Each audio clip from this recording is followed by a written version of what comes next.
presentarles al maestro José Luis Cervantes. Él tiene doctorados en educación por el CESE en Ciudad de México, investigación educativa por la Unipuebla y cultura física con terminación en educación física por la UNICLA en Zitácuaro, Michoacán. Diferentes maestrías en recreación y administración del tiempo libre por la URMH de Ciudad Madero, Tamaulipas. Maestro en educación física por la ESEF de la Ciudad de México y maestro en educación con campo en educación ambiental por la UEPN de Ciudad de México. También es director de Ediciones Herman, director de CIRO, que es el Club de Investigación de la Recreación, Ocio, Juego y Campos Afines, y autor de 46 libros, diversos artículos y ensayos. Lo recibimos con un fuerte aplauso al maestro José Luis Cervantes Guzmán. Bienvenido, maestro. Gracias.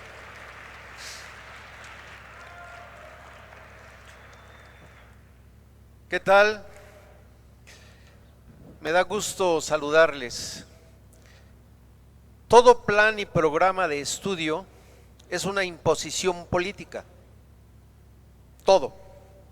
Y siempre lo ha sido.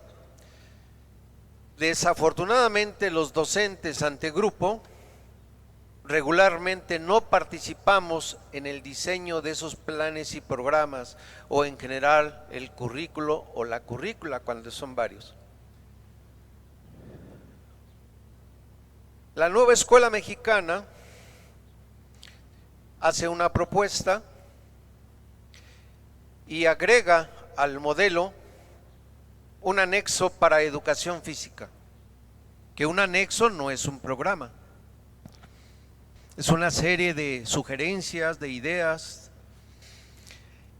y quienes interpretamos y aplicamos ante los niños y adolescentes ese anexo, pues nos cuesta desde el inicio tratar de dejar lo que otros programas ya nos habían dicho que se debería hacer en los patios escolares para adoptar una nueva forma, en apariencia nueva, pero que en realidad desde hace 3 o 4 sexenios ha venido repitiendo dos constructos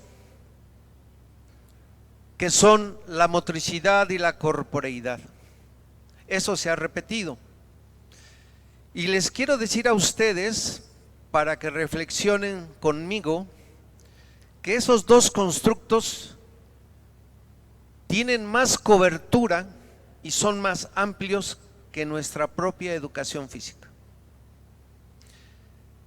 Porque si bien la motricidad surgió con Manuel Sergio, con Pierre Parleva, a raíz de que ellos vieron en la educación física la necesidad de trascenderla y crear una ciencia que la explicara, esa ciencia explicaría la educación física, pues lo que hicieron fue rebasar a la propia educación física.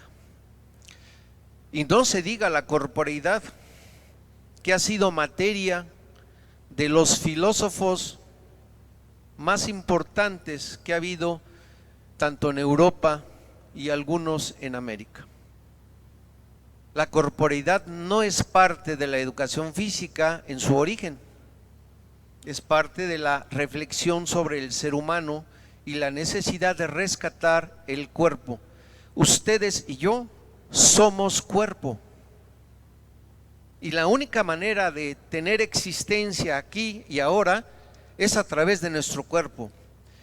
Y eso muchos filósofos, tanto la línea alemana con Husserl, que creó dos conceptos, el Körper, que era el cuerpo biológico, y el Leib, que es el cuerpo construido culturalmente, pues eso viene mucho antes que meterlo a la educación física.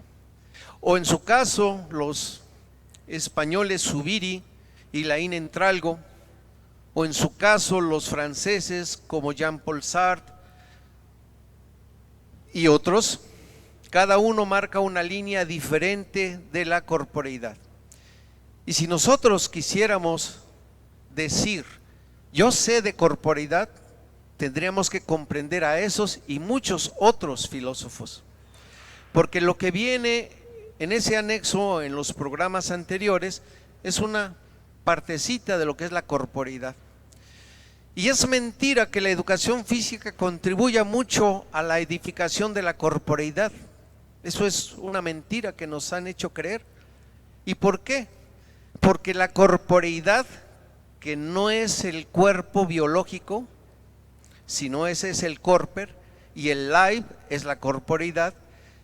Todo lo que es cultura nos va construyendo ese cuerpo. O sea, las técnicas de bailar, el cómo los niños al nacer los visten de azul o de amarillo o de rosa, eso es cultura. Si la mamá no puede amamantar al niño, pues le dan leche en polvo, eso es cultura. Usamos cubiertos, los alimentos, si bien son muchos naturales, la manera en cómo se cocinan, eso es cultura. Por eso en mi libro, Corporeidad, culturización del cuerpo vivido, trato de fundamentar todo esto. Y eso no se hace en la educación física. La educación física solamente contribuye a una parte pequeña de la edificación de la corporeidad de cada uno de ustedes y de mi persona. Entonces, como tenemos un mal hábito de cualquier manifestación que tiene que ver con el cuerpo, decimos que es un medio de la educación física y nos creemos esa mentira. ¿Y quién lo dijo? ¿Quién dijo que el juego es un medio de la educación física? ¿Quién dijo que la matrogimnasia es un medio de la educación física? ¿A alguno se le ocurrió? Pero lo que hace falta es fundamentar. Dentro de este contexto, la nueva escuela mexicana, en ese anexo, y no solamente en el anexo, sino en todo el modelo de la nueva escuela mexicana, lanza un concepto formado por tres, o una construcción formada por tres conceptos. Proceso de desarrollo de aprendizaje. ¿Qué es eso?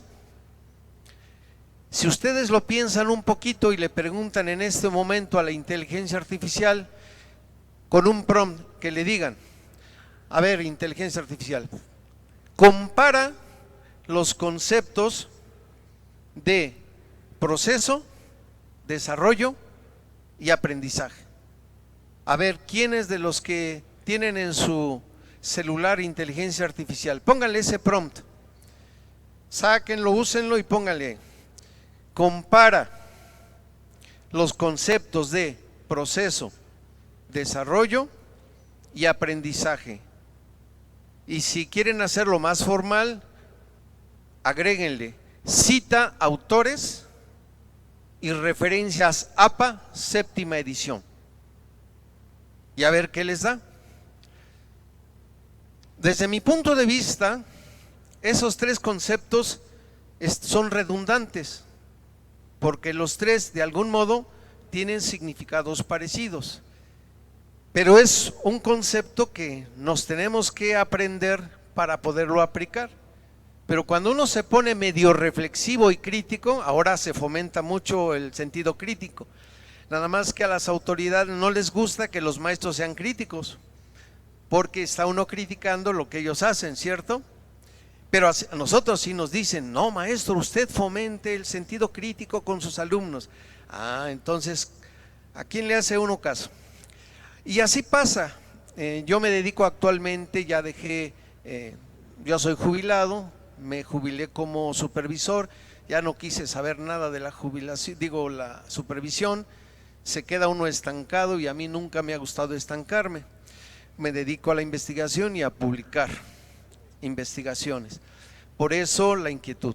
¿Quién ya consultó a la inteligencia artificial que nos pueda decir, a ver, que saque la voz del profesor de educación física en patio?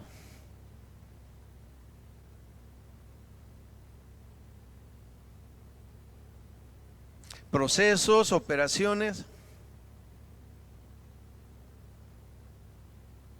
más a largo plazo, el desarrollo,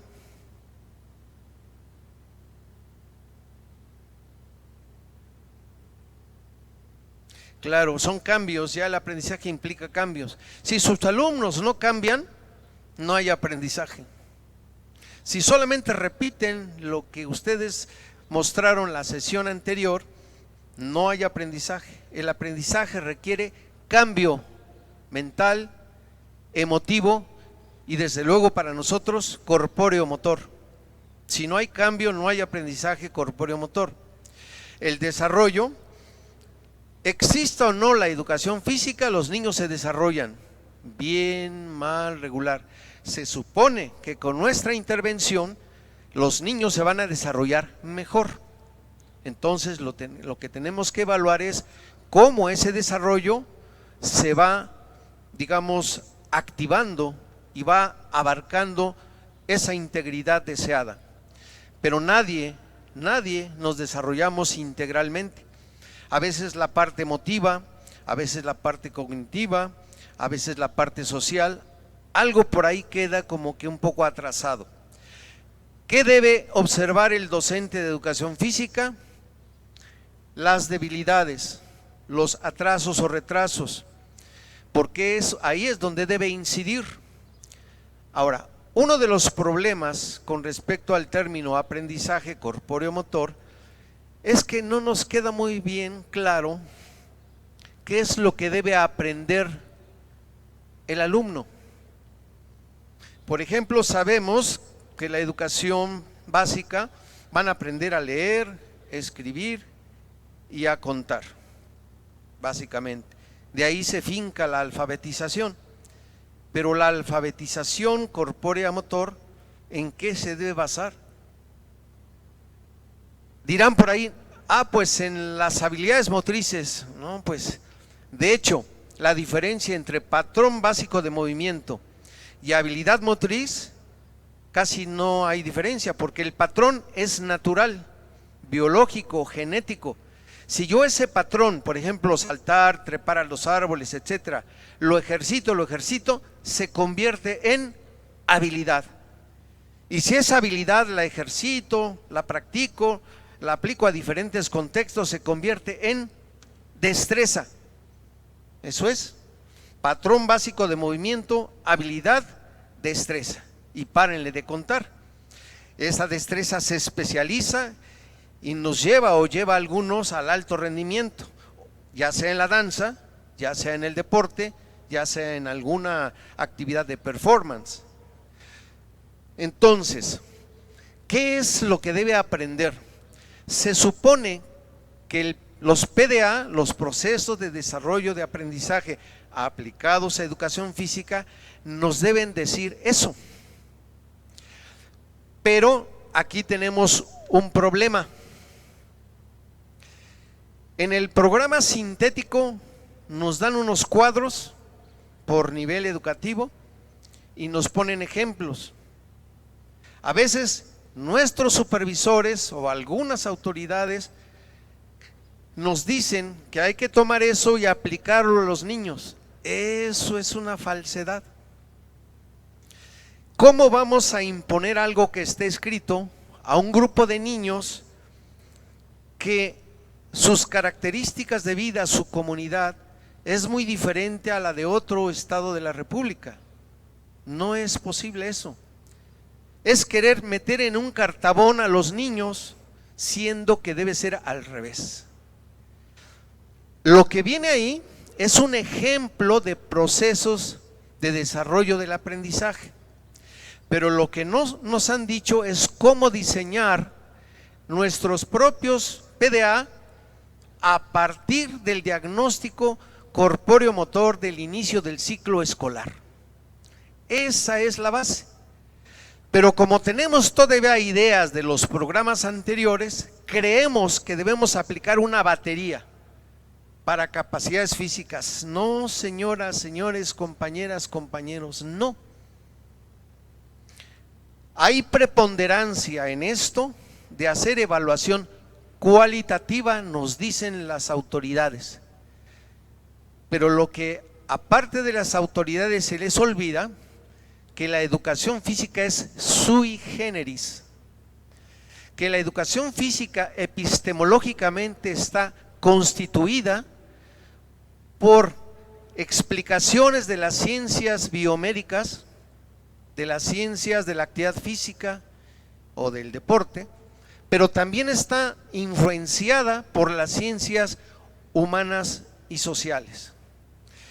Las dos vertientes, y no podemos solamente evaluar desde el punto de vista cualitativo. Ejemplo, todo lo que se refiere a la corporeidad se debe evaluar cualitativamente, todo. La imagen corporal, el esquema corporal, el diálogo corporal, la conciencia corporal, se debe evaluar cualitativamente. ¿Y por qué inicio con corporeidad? Porque es la parte más olvidada por los docentes. Se centran más en la motricidad, que están correlacionadas, y se olvidan de la corporeidad, siendo que las últimas investigaciones dicen lo contrario, que la motricidad es una dimensión existencial de la corporeidad, porque el cuerpo es el que genera el movimiento. Y sí, al nacer, entre más se muevan los niños, más desarrollo cognitivo de su cerebro, emocional, etcétera. Posteriormente hay que trabajarlo de otra manera. Entonces, los PDA, ¿cómo entonces los vamos a construir? Pues gracias al diagnóstico corpóreo-motor, ¿de acuerdo? Y ya teniendo un buen diagnóstico corpóreo-motor, que debe ser mixto o complementario, es decir, con resultados cualitativos y con resultados cuantitativos para la parte, por ejemplo, de las capacidades y habilidades motrices. Eso se debe evaluar principalmente desde el punto de vista cuantitativo. Tenemos que tener así. Si sus supervisores o alguna, no debe ser cualitativo, no, discúlpeme, pero la educación física, y quien conoce la historia de la educación física nos va a dar la razón. Es una disciplina sí pedagógica que está compuesta epistemológicamente por dos afluentes científicos: las ciencias biomédicas y las ciencias sociales y humanas. Yo no puse eso, se me hace que estoy apretando. Bueno, estas son las preguntas de inicio, que algunas ya las he planteado. ¿Qué son los PDA? ¿Por qué son importantes? ¿Cómo se redactan? ¿Cuál es su estructura? ¿Cómo se evalúa a partir del trabajo con PDA? Dice oficialmente, y coincido con este planteamiento, que un PDA, proceso de desarrollo de aprendizaje, es un recorrido o una ruta, pero no es físicamente, sino es de acuerdo a cómo el niño o el adolescente se va desenvolviendo en la sesión de educación física.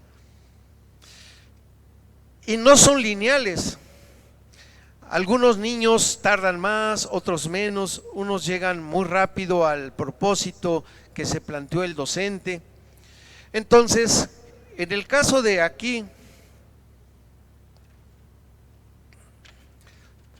estos conos que están aquí arriba, que no se ve muy bien, esos conos serían los momentos de evaluación. Cada cono es un momento de evaluación. La suma de todo eso hace una evaluación continua o formativa. Siempre debemos partir de los saberes previos. Yo inicié con ustedes esta plática a partir de los saberes previos, utilicé conceptos que ustedes ya manejan. Trataré de llevarlos a unos saberes diferentes, espero que algunos sean nuevos. Y ustedes, desde su sitio, desde su reflexión, algunos consultando su celular, otros platicando con la vecina, otros pensando en un buen desayuno, porque están aquí físicamente, pero en corazón, quién sabe dónde andará. Aún así yo los veo, y eso ya es ontología, están aquí y ahora, perfecto.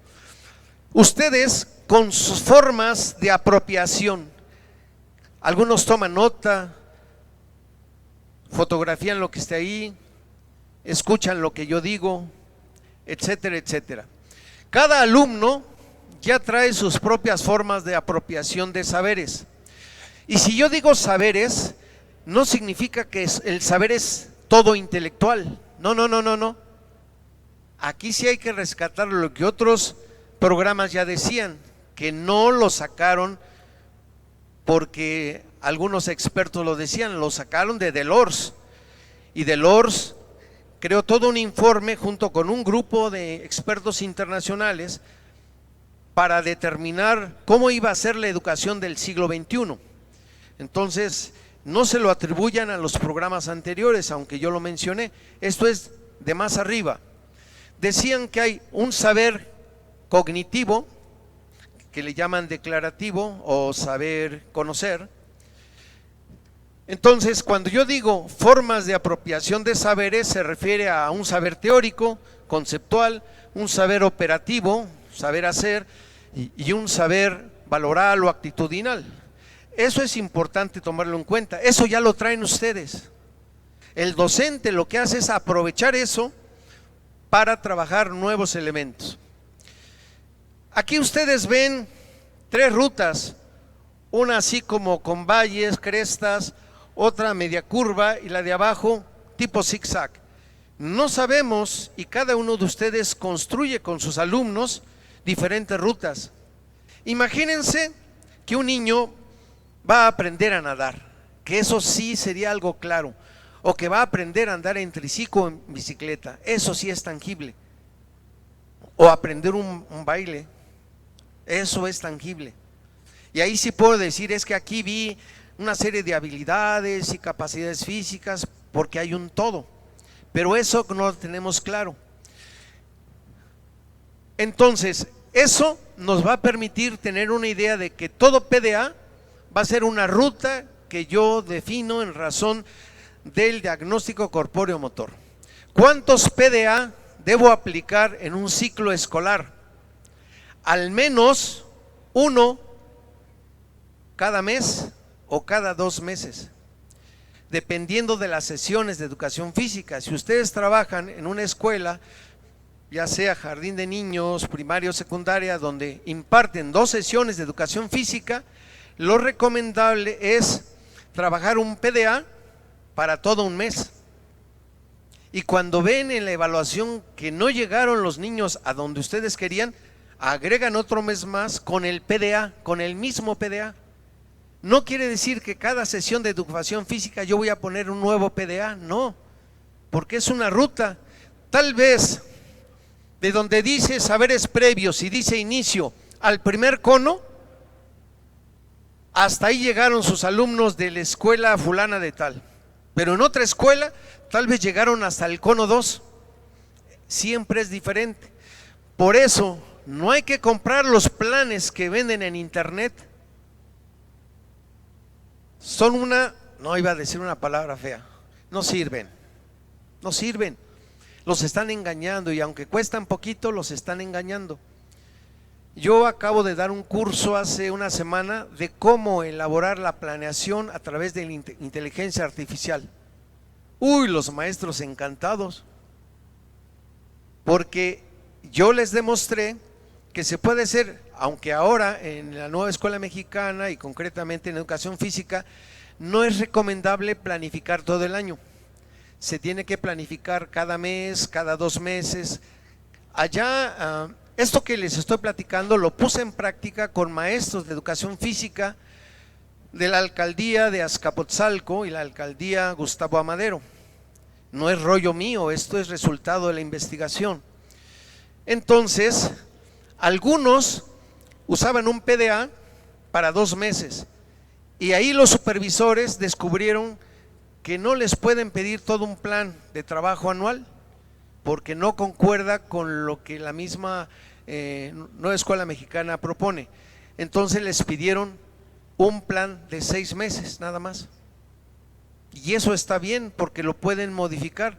Algunos dijeron no, 6 meses es mucho, mensual, y va mensual. Eso va a variar.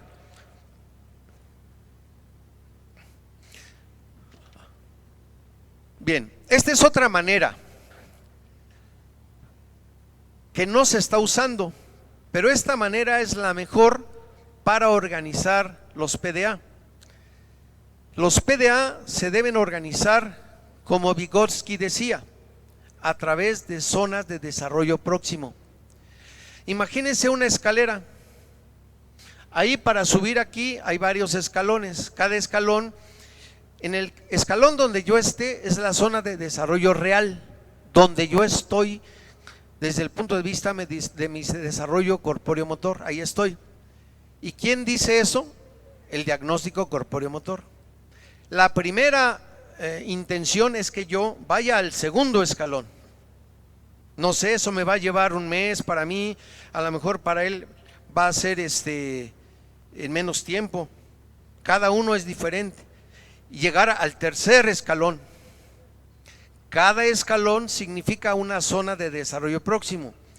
Que esta zona de desarrollo próximo, que dice ZDP, es la unión entre la zona de desarrollo real donde inicio y la zona de desarrollo potencial donde el maestro quiere que el alumno llegue. Eso no se está trabajando en educación física. Y si ustedes analizan los fundamentos de la nueva escuela mexicana, esta forma de organizar los PDA sería la más adecuada. Pero no nos han capacitado para eso, ¿cierto? Bueno, eso de los círculos sería como que las etapas de la ruta que hay que seguir en los PDA. Finalmente, para concretar lo que son los PDA, podemos decir que son recursos curriculares. Antes se hablaba de bloques, de unidades, de módulos. Bueno, los PDA sería una forma, pero a veces, como uno redacte el PDA, 3 PDA me pueden ayudar a constituir un bloque, o 4, o 2, pero eso va a variar. Y eso ya es una iniciativa de cada docente, porque en las conferencias nos han dicho, sí por unidades, sí por bloques, pero eso es del modelo anterior. Lo que ahora sería más adecuado, según la pedagogía crítica, serían los módulos o las zonas de desarrollo próximo, pero en eso no nos han capacitado. Y luego los PDA ayudan a sintetizar básicamente el aprendizaje. Dicen al maestro qué tiene que hacer y le dicen al alumno qué tiene que hacer. Son unidades centrales para la planeación. Ustedes deberían estar planificando usando los PDA, pero no los que vienen en el anexo, sino cuáles. Básicamente los que ustedes aprendan a diseñar. Y para avanzar un poquito, claro, esta presentación se la pueden pedir a los organizadores porque la voy a dejar. Déjenme ver este cuadro. Con esto vamos a Si uno pudiera decir cómo están constituidos los PDA para poderlo redactar. Este ejercicio lo hice con los maestros que les digo de las 2 alcaldías. Fueron bastantitos, no tantos como ustedes, pero sí. Por inferencia, porque esto no lo dice el anexo, todo PDA tiene una estructura interna. ¿Cuál es esa? Todos tienen una conducta motriz. Todos tienen objetos de aprendizaje, que son los contenidos específicos que se van a tratar en las sesiones de educación física. Son los medios educativos, ya sea acciones motrices. Mentira que el juego sea aquí el elemento principal, es la acción motriz. Sí lúdica, sí gimnástica, sí dancística, sí a nivel performance. Sí, no solamente puro juego. Ya se experimentó en Inglaterra que trabajar las sesiones de educación física con puro juego crea una educación física light. que no impacta orgánicamente a los niños. Lo divierte, pero nosotros no estudiamos para divertir a nadie. La intención educativa, que sería el propósito, ya no se maneja el concepto de objetivo, sino de intención o propósito. Las formas de trabajo, sí pueden usar los modelos pedagógicos o didácticos, sí pueden utilizar las situaciones, sí pueden utilizar todavía los estilos de aprendizaje, sí, pero ahora denle el carácter de que sean críticos. Y finalmente las formas de evaluación. Abajo hay un ejemplo, léanlo por favor, y relacionen el número 1 con lo que está en amarillo abajo. Ese PDA no viene en el anexo, eso fue creado por mí como ejemplo. Ustedes tendrían que tomar esos aspectos en cuenta para diseñar sus propios PDA.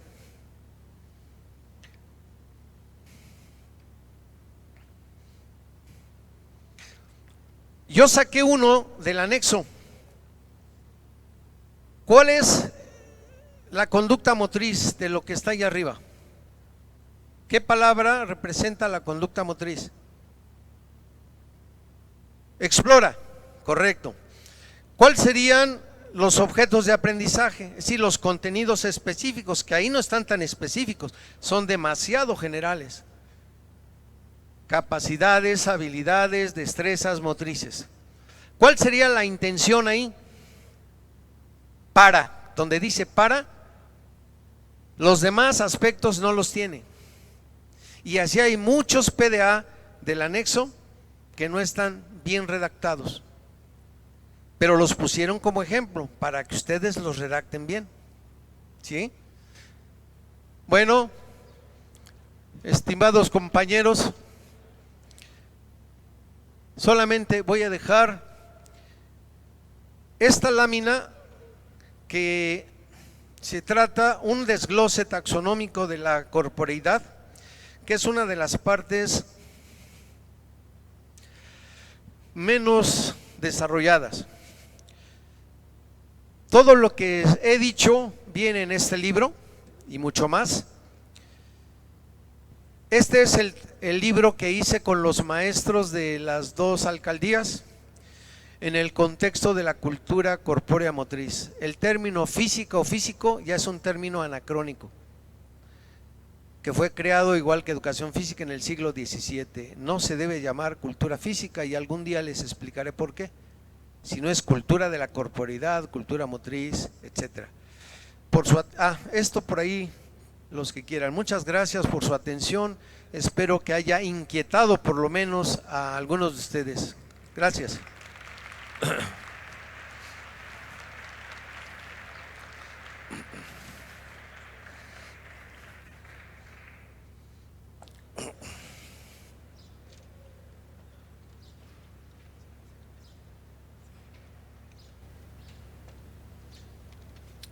Muchas gracias y el aplauso más fuerte al maestro José Luis Cervantes. Muchas gracias, maestro, gracias por su participación.